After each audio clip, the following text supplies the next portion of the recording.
chakra system, and I also coach.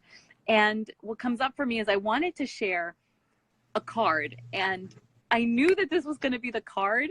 There's 70 cards in the deck, and this is the card that came out, and I almost freaked out. I wish I had recorded myself pulling the card up, because I'm like, of course this is the card that comes out. So I'd love to hear your interpretation and how it, hey Katie, I'd love to hear how it, so this is legit. This is a card, this is a chakra deck based on from the root to the third eye. There's 70 cards. And first of all, so it was a reversed sacral chakra card. So the sacral chakra is our second chakra, and it's all about reproduction, creation, energy, connection, sexuality, like humanity, right?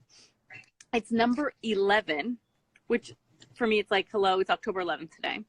And the card, it was reversed. The word is snuggle, and it means human touch. And this is the human connection card.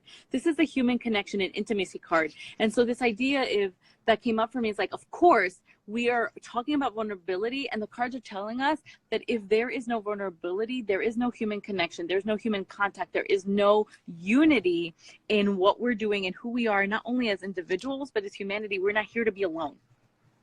And I found myself having a struggle this week and being like, oh, I'm just going to stay in my room, or I'm just going to do this by myself. And it wasn't until I started sharing that things started happening.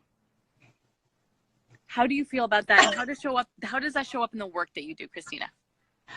Oh man. Well, I do a little bit of, in nursing, in the NICU, it's so personal what families go through. They are in a situation where they just had a baby super early.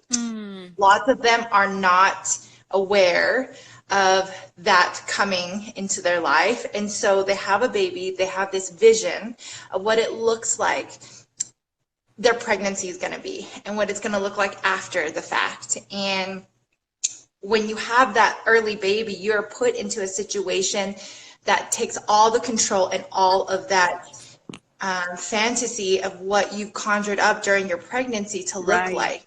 So you have all these strangers in your life, touching your baby, doing things and like violating areas of your life that you don't want them to be in, right? And so there's a sense of like rejection, like don't connect in. Yes, but the minute that we touch base with empathy inside of that realm, once we start to say, look, we get it, we understand that this is uncomfortable, so we involve the parents as much as we can to touch their baby and to be a part of care times and such. I know this is kind of foreign for a lot of people who don't know nursing world or NICU world, but inviting the parents in and just even letting them know that we acknowledge their hurt, we acknowledge the uncomfortableness, and that creates a level of vulnerability in itself. And then these people gain their trust and safety in you because of that. Wow. Yeah. So what comes up for